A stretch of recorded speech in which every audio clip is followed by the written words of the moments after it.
Welcome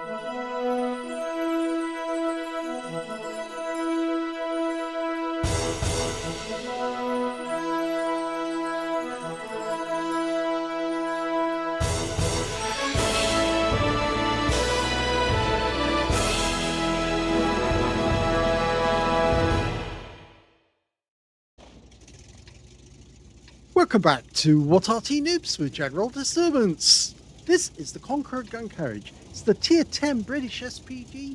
This one's located on the north spawn of Cliff, and it's under the command of a fingernail clipping. Yes, he's back in with a Tier 10 British Arty. My knowledge of martial arts will come in handy if we run out of shells. Well, it seems that he has somebody equally strong to play with on this occasion.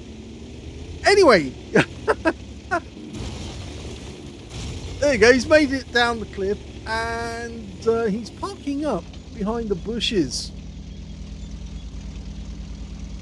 Okay, it's got a big howitzer, 9.2 inch howitzer. It's capable of doing 1,000 damage with the stun, 59mm pen, 11.6 meters on the burst radius, which is very big indeed, and between 13.5 and 33 seconds of stun. Well, you can see the big footprint there straight away, because he managed to land a shell near the BZ-72-1 and he splashed him for 108. That's not deterred him from trying to get up the hill. Now, this is a fake Arty, because they never made an artillery piece out of the Conqueror heavy tank. So unfortunately, yes, this one did not exist, but it's Wargaming's impression of what they would have actually put together.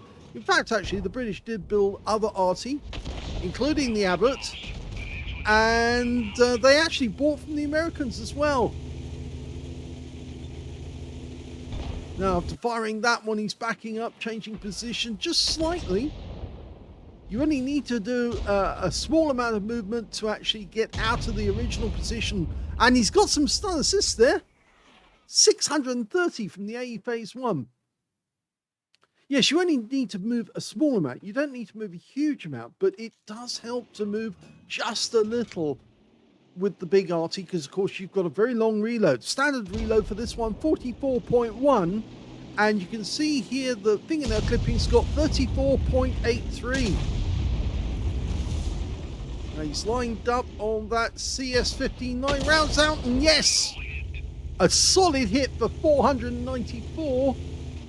Now, not the wall down there, that might have made the enemy's job easier in trying to find out where he is, but you notice how he moved forward, so effectively he's actually trying to fool the enemy Arty into thinking he's backed up, when in fact he's a bit further back, a bit further forward rather.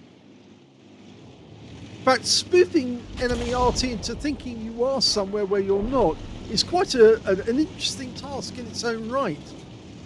Rounds out. Another direct hit, this time to the CS-59.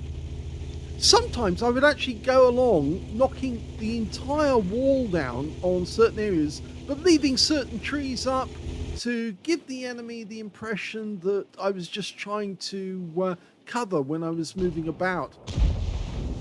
But occasionally you do have to accidentally knock things down, and so therefore you do have to try and convince the enemy that oh, now what's he trying to do? He's trying to get a solution on the enemy tank right up on top of the hill, the BZ, but he couldn't get a solution that worked, so therefore he decided to abandon it, and he's now gone to this AE Phase 1, who is a one-shot, and he could get the kill here. Rounds out. Yep, got it. That was in the splash zone.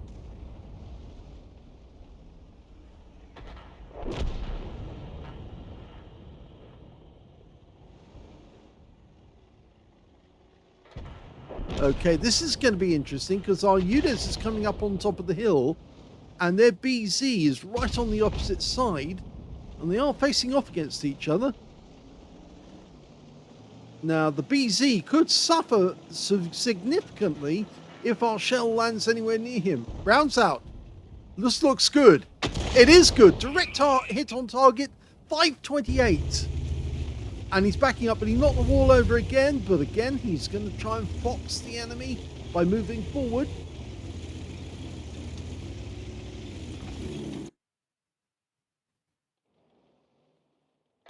Okay, so looking at this now, we can only splash the guy. You can see the A phase 1, but he's actually looking for the Sharp Future 4. He knows it's there, but he couldn't get a shot. He's raised the front of the vehicle, so that should increase his range. Should, by all rights, increase the range, but it doesn't actually in the game, which is a pity because we thought it did for a while. He's going to go for the sniper position up on top of the hill. There's nearly always somebody up there. Now, question is, can he get the shot on? He's decided against shooting. He's holding it there. He's just having a look elsewhere to see if he can find anything. Our guys are in the enemy cap area now. They found someone. Okay, rounds out. Is it going to hit the guy? Well, it splashed him, and now it's stunned him as well.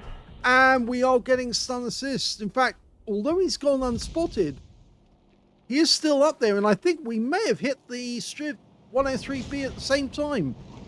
Because there was an E4 up there. There's the E4. The Striv is blocked, so he can't shoot. The E4's trying to cope with our guys down below. Rounds out again. This could help. Well, although the E4 died, and he died to our Death Star, the Striv must still be there, and I would have thought that the Striv actually did take a hit.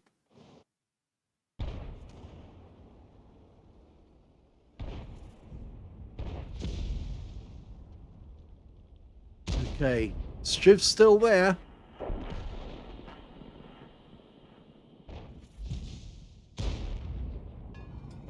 Okay, he's loaded, and he fires straight away.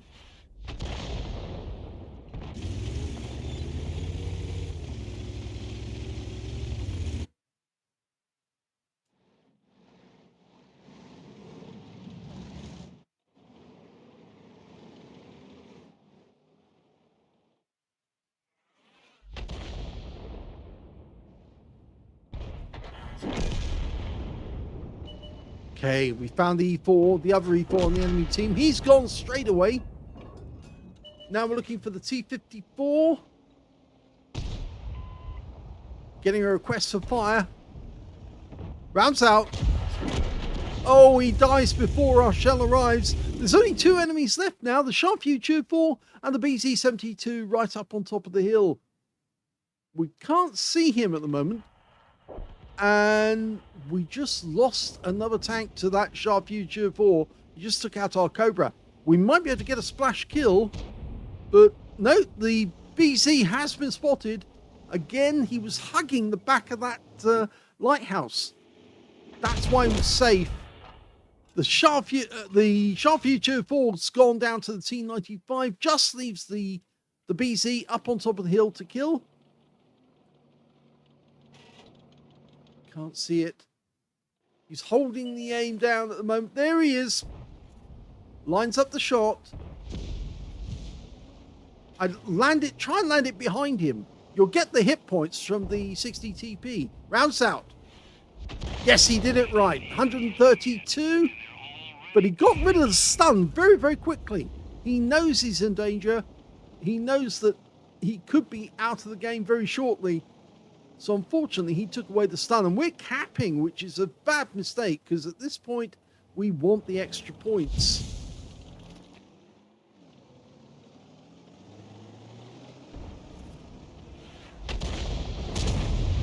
Well, unfortunately, we missed out on the stun assist there, but he's down to 10 hit points, and we get those last hit points to get the kill, and that's the end of the game.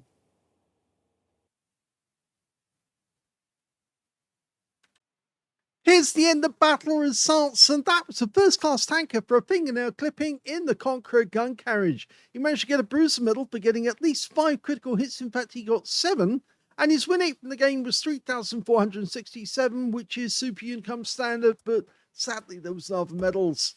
When it came to kills and the team score, we can actually, or damage, we can see the highest damage was that BZ72-1 up on high in that little perch. He was actually shooting down our teammates, and he picked up a high caliber for 5,367 hit points. Second highest damage went to the Strib 103B in the sniper's nest. He got 4,675. And the third highest damage went to our 60TP, who tried to dislodge that BZ72-1. He got 4,154 in the end. We can see that when it came to a fingernail clipping, he actually got 3,118. So there's no slouch. He was working hard because he managed to get all better than all but 2 of the enemy team, 2 on his own team, puts him in 5th place when it came to damage. When it came to kills, though, the high scorers were the T95 on our team and the T54 on the enemy team. With 2 kills, we got the 60TP, the Hori 3, who also got a Pescucci's medal and an invader because he did cap out at the end, but we got the last kill in just in time. And also 2 fingernail clipping with 2 kills. The Death Star had 2 kills, the Cobra had it, and the Conway. So lots of 2 kills there. And on the enemy team, only 1 managed to get 2 kills, and that was their Future 4. And in fact, you can see only 5 players on their team actually managed to get kills in that game. And when it came to base XP, he's in 3rd place because the T95 got 976, the Hori 3 managed 924, and then we've got fingernail clipping with 874. He fired 12 rounds, got 3 direct hits, no penetrations, but 12 splash. Damage of 3,118 hit points, all of it at more than 300 meters. Damage 6 of the enemy, killed 2, so no Confederate this time, I'm afraid. 1,515 hit points of stun assist off 9 stuns, and that's why it was only a first class. I think if he got a bit more, it might have popped it over 5,000 combined damage, and well, I think he probably needed a bit more stun assist to actually get that ace tanker. On a free-to-play account, he actually made 48,006 credits profit, and yes, he did actually get a reward for mission completion of 40,000 credits, 7 bonds for it being tier 10, and 874 base XP out of that one. So, yes, the Conqueror Gun Carriage, it's an interesting arty. You really do need to play it a lot, though, to get it to be accurate. But once it is accurate, it can be devastating because it does have a higher than normal alpha. So it does actually tend to cause a lot of problems for the enemy. Hope you enjoyed this replay. If you did, please give this video a like. Do subscribe to our channel. Leave a little comment down below because it feeds the algorithm. And thank you for watching.